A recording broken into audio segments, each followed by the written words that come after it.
দিনের সব ক্লান্তি দূরে সরিয়ে আরাম করে শুয়ে পড়ুন, ফোনটি পাশে রাখুন আর মনকে প্রস্তুত করুন একটি শান্ত গল্প শোনার জন্য। আসসালামু আলাইকুম। আজকে নীরব রাতে আমরা শুনব হযরত উমাইর ইবনে ওয়াহাব জুমাহি রাদিয়াল্লাহু আনহু এর ঘটনা। চলুন শুরু করি আজকের গল্প। বদরের রণক্ষেত্র থেকে উমাইর ইবনে ওয়াহাব প্রাণ নিয়ে ফিরে এলো, কিন্তু সে তার ছেলে ওয়াহাবকে মুসলমানদের হাতে বন্দি রেখেই চলে এলো। উমাইরের দারুণ ভয়, হয়তো মুসলমানরা তার ছেলেকে পিতার অপরাধের কারণে শাস্তি দিবে, নির্মম নির্যাতন করবে, কারণ সে রাসূলুল্লাহ সাল্লাল্লাহু আলাইহি সাল্লামকে কষ্ট দিত, সাহাবীদের নির্মম নির্যাতন করত। একদা সকালে উমাইর মসজিদে হারামে গেল, কাবার তাওয়াফ করবে এবং কাবার প্রতিমাগুলো থেকে সুবাসিস নেবে। মসজিদে এসে দেখল সাফওয়ান ইবনে উমাইয়া কাবা চত্বরে কালো পাথরের অদূরে বসে আছে। উমাইর তার দিকে এগিয়ে গেল, বলল, সুপ্রভাত হে কুরাইশ সর্দার। সাফওয়ান বলল, সুপ্রভাত হে আবু ওয়াহাব, বস, কথা বলে কিছু সময় কাটায়। উমাইর সাফওয়ান ইবনে উমাইয়ার সামনে গিয়ে বসল।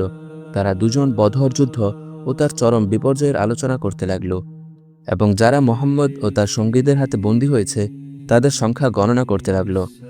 তারা কুরাইশের ওইসব সর্দারদের হারিয়ে ব্যথিত, মুসলমানদের তরবারি যাদের হত্যা করেছে আর কালিবকুব যাদেরকে তার গভীরে আচ্ছাদিত করে ফেলেছে। সাফওয়ান ইবনে উমাইয়া এক দীর্ঘ নিঃশ্বাস ফেলে বলল, আহ, এসব নেতা আর সর্দারদের মৃত্যুর পর বেঁচে থাকার আর কোনো অর্থ হয় না। উমাইর বলল, আল্লাহর কসম, আপনি সত্য কথাই বললেন। তারপর কিছুক্ষণ নীরব থাকল এবং বলল, কাবার রবের কসম, যদি ঋণের বোঝা না থাকতো যা আমি পরিশোধ করতে পারছি না, আর যদি আমার অবর্তমানে পরিজন নিঃশেষ হওয়ার আশঙ্কা না থাকতো, তাহলে অবশ্যই আমি মুহাম্মদের নিকট ছুটে যেতাম ও তাকে হত্যা করতাম। তার কর্মকাণ্ড তছনছ করে দিতাম, তার দৌরাত্ম্য স্তব্ধ করে দিতাম। তারপর ফিসফিস করে বলল, আমার ছেলে ওয়াহাব তাদের নিকট বন্দী, সুতরাং এখন আমি মদিনায় গেলে কেউ আমার ব্যাপারে কোনো সন্দেহ করবে না। সাফওয়ান ইবনে উমাইয়া উমাইর ইবনে ওয়াহাবের কথাটি লুফে নিল। এ সুযোগটি ছেড়ে দিতে ইচ্ছে করল না, তাই তার দিকে মিটিমিটি তাকিয়ে বলল, শোনো উমাইর, তোমার সমস্ত ঋণের বোঝা তা যতই হোক আমার জিম্মায়, আর তোমার পরিজনের ব্যাপারে কোনো চিন্তা করো না। আমি তাদেরকে আমার পরিজনের সাথে মিলিয়ে নিব।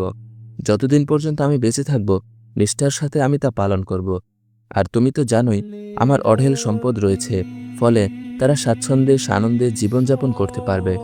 তখন উমাইর বলল, আচ্ছা, তাহলে আমাদের এ কথা গোপন রাখবে, এ সম্পর্কে কাউকে কিছু বলবে না।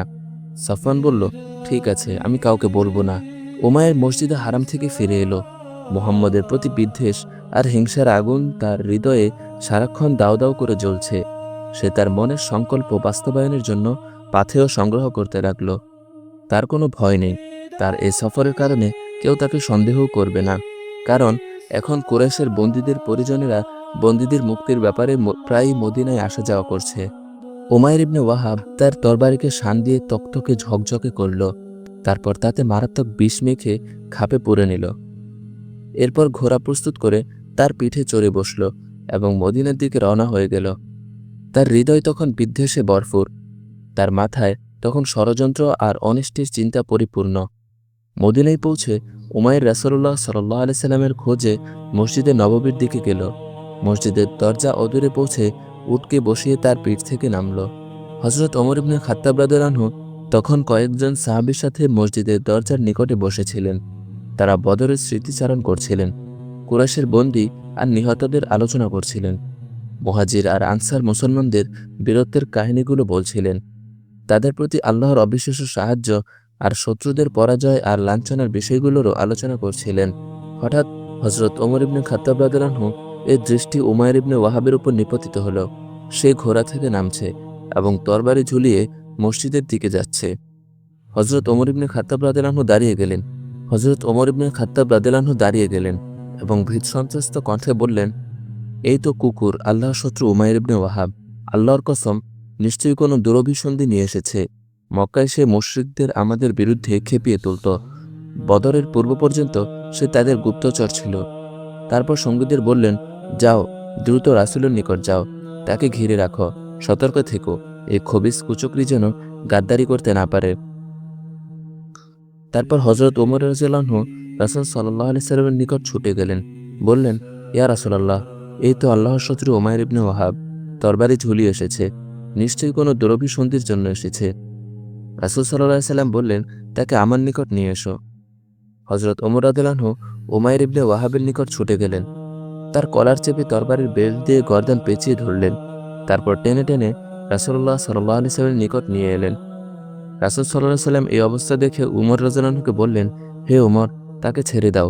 তারপর বললেন, তুমি তার থেকে সরে দাঁড়াও। উমর রাদিয়াল্লাহু আনহু সরে দাঁড়ালেন। তখন রাসূলুল্লাহ সাল্লাল্লাহু আলাইহি সাল্লাম উমাইর ইবনে ওয়াহাবের দিকে ফিরে তাকালেন ও বললেন, হে উমাইর, এগিয়ে এসো। উমাইর এগিয়ে এসে বলল, সুপ্রভাত। রাসূলুল্লাহ সাল্লাল্লাহু আলাইহি সাল্লাম বললেন, হে উমাইর, আল্লাহ আমাদেরকে এর চেয়ে সুন্দর একটি শুভেচ্ছা বিনিময় পদ্ধতি শিক্ষা দিয়েছেন, তা হলো সালাম দেয়া। এটা জান্নাতীদের শুভেচ্ছা বিনিময় পদ্ধতি। উমাইর বলল, আপনি আমাদের শুভেচ্ছা বিনিময় পদ্ধতি সম্পর্কে অজ্ঞ নন, আর আপনার পদ্ধতি তো একেবারে অভিনব। তারপর রাসূল সাল্লাল্লাহু আলাইহি সাল্লাম বললেন, হে উমাইর, তুমি কেন এলে? উমাইর বলল, আপনাদের হাতে বন্দী আমার ছেলের মুক্তির প্রত্যাশায় এসেছি, সুতরাং সে ব্যাপারে আমার সাথে সদাচরণ করুন। রাসূল সাল্লাল্লাহু আলাইহি সাল্লাম বললেন, তাহলে কাঁধে ঝুলানো তরবারিটির কি প্রয়োজন? উমাইর বলল, তরবারি ধ্বংস হোক, বদরের দিন কি তা আমাদের কোনো উপকার করতে পেরেছে? রাসূল সাল্লাল্লাহু আলাইহি সাল্লাম বললেন, হে উমাইর, সত্য বলো, তুমি কেন এসেছ? উমাইর বলল, শুধু এজন্যই এসেছি। রাসূল সাল্লাল্লাহু আলাইহি সাল্লাম বললেন, বরং তুমি আর সাফওয়ান ইবনে উমাইয়া কালো পাথরের অদূরে বসে কুরাইশের নিহত ব্যক্তিদের আলোচনায় লিপ্ত ছিলে। তারপর তুমি বলেছিলে, হায়, যদি আমার ঋণের বোঝা আর পরিজন প্রতিপালনের দায়িত্ব না থাকতো, তাহলে আমি গিয়ে মুহাম্মদকে হত্যা করতাম। তখন সাফওয়ান ইবনে উমাইয়া আমাকে হত্যার শর্তে তোমার ঋণের ও পরিবারের পরিজনের প্রতিপালনের দায়িত্ব নিয়েছে। শোনো, আল্লাহ তোমার ও আমার মাঝে অন্তরায় সৃষ্টিকারী। উমাইর ক্ষণকাল হতবাক ও কিংকর্তব্য বিমূঢ় হয়ে রইল। তারপর বলল, আশহাদু আন্নাকা রাসূলুল্লাহ, আমি সাক্ষ্য দিচ্ছি আপনি আল্লাহর রাসূল। এরপর উমাইর বলতে লাগল, ইয়া রাসূলুল্লাহ, আপনি আমাদের নিকট ঊর্ধ্বলোকের যে সংবাদ, যে ওহী নিয়ে আসতেন, আমরা তা মিথ্যা বলতাম। কিন্তু সফওয়ানের সাথে আমার এই ষড়যন্ত্রের কথা সে আর আমি ছাড়া দুনিয়ার কেউ জানে না। আল্লাহর কসম করে বলছি, আমার দৃঢ় বিশ্বাস আল্লাহই তা আপনাকে জানিয়ে দিয়েছেন। সুতরাং সকল প্রশংসা ওই আল্লাহর, যিনি আমাকে ইসলামের হিদায়াত দানের জন্য আপনার নিকট টেনে এনেছেন। তারপর বলল, লা ইলাহা ইল্লাল্লাহু মুহাম্মাদুর রাসূলুল্লাহ, আমি সাক্ষ্য দিচ্ছি আল্লাহ ছাড়া কোনো উপাস্য নেই, মুহাম্মদ সাল্লাল্লাহু আলাইহি সাল্লাম আল্লাহর রাসূল। তিনি তখন মুসলমান হয়ে গেলেন। এরপর রাসূল সাল্লাল্লাহু আলাইহি সাল্লাম সাহাবীদের লক্ষ্য করে বললেন, তোমরা তোমাদের ভাইকে দ্বীনের জ্ঞান শিক্ষা দাও, তাকে কোরআন শিক্ষা দাও, আর তার ছেলেকে মুক্ত করে দাও। উমাইর ইবনে ওয়াহাবের ইসলাম গ্রহণের কারণে মুসলমানরা অত্যন্ত আনন্দিত হল। এমনকি হযরত ওমর ইবনে খাত্তাব রাদিয়াল্লাহু আনহু আনন্দের আতিশয্যে বলে ফেললেন, উমাইর যখন রাসূলের নিকট এলো, তখন তার চেয়ে একটি শূকরও আমার নিকট অধিক প্রিয় ছিল, আর সে এখন আমার নিকট আমার কতক পুত্রের চেয়ে অধিক প্রিয়।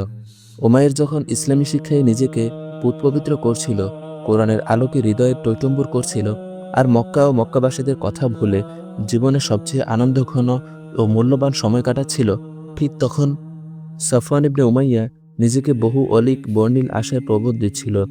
কুরাইশের সভা মজলিসে ঘুরে ঘুরে বলছিল, সত্তর এক মহা সুসংবাদ শুনবে, যা তোমাদেরকে বদরের নির্মম বেদনার কথা ভুলিয়ে দিবে।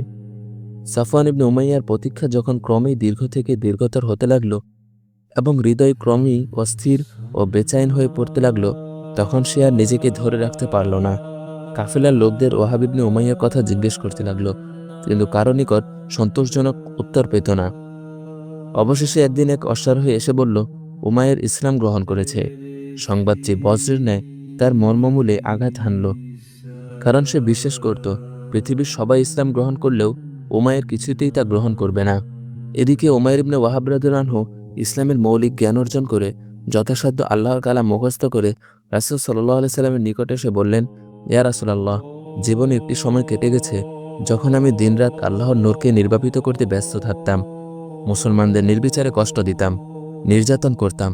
আমি এখন মনে প্রাণে চাই, আপনি আমাকে অনুমতি দিলে আমি মক্কায় ফিরে যাব, কুরাইশদের আল্লাহ ও তার রাসূলের দিকে আহ্বান করব। যদি তারা কবুল করে তবে তো অত্যন্ত ভালো কাজ করল, আর যদি তারা আমার থেকে বিমুখ হয়, তাহলে আমি তাদেরকে তাদের ধর্মের কারণে নির্যাতন নিপীড়ন করব, যেমন সাহাবীদের নির্যাতন করতাম। রাসূল সাল্লাল্লাহু আলাইহি সাল্লাম তাকে অনুমতি দিলেন। তিনি সোজা মক্কায় চলে এলেন এবং সাফওয়ান ইবনে উমাইয়ার নিকট গিয়ে বললেন, হে সাফওয়ান, তুমি মক্কার এক স্বনামধন্য সর্দার, কুরাইশের বুদ্ধিমানদের অন্যতম। তুমি কি মনে করো তোমরা যে পাথরের পূজা করছো এবং তার সন্তুষ্টির জন্য পশু বধ করছো তা বুদ্ধির বিচারে ধর্ম হতে পারে? আর আমি তো সাক্ষ্য দিই, লা ইলাহা ইল্লাল্লাহ মুহাম্মাদুর রাসূলুল্লাহ, আল্লাহ ছাড়া কোনো উপাস্য নেই, মুহাম্মদ সাল্লাল্লাহু আলাইহি সাল্লাম আল্লাহর রাসূল। তারপর উমাইর ইবনে ওয়াহাব রাদিয়াল্লাহু আনহু মক্কায় লোকদেরকে আল্লাহর দিকে আহ্বান করতে লাগলেন। ফলে তার হাতে অনেক লোক ইসলাম গ্রহণ করল। আল্লাহ উমাইর ইবনে ওয়াহাব রাদিয়াল্লাহু আনহুকে প্রভূত প্রতিদানে ভূষিত করুন এবং তার কবরকে নূরে নূরান্বিত করুন। আজকের মতো এখানে শেষ করছি। আল্লাহ আমাদের হৃদয়ে সাহাবীদের ভালোবাসা বৃদ্ধি করুন। আপনি যদি এখনো জেগে থাকেন তাহলে চোখ বন্ধ করুন আর এই রাতটুকু আল্লাহর কাছে সঁপে দিন। আগামীকাল আবার দেখা হবে ইনশাআল্লাহ। আর আমাদের চ্যানেলটি সাবস্ক্রাইব করে না থাকলে অবশ্যই সাবস্ক্রাইব করে দিন। ধন্যবাদ।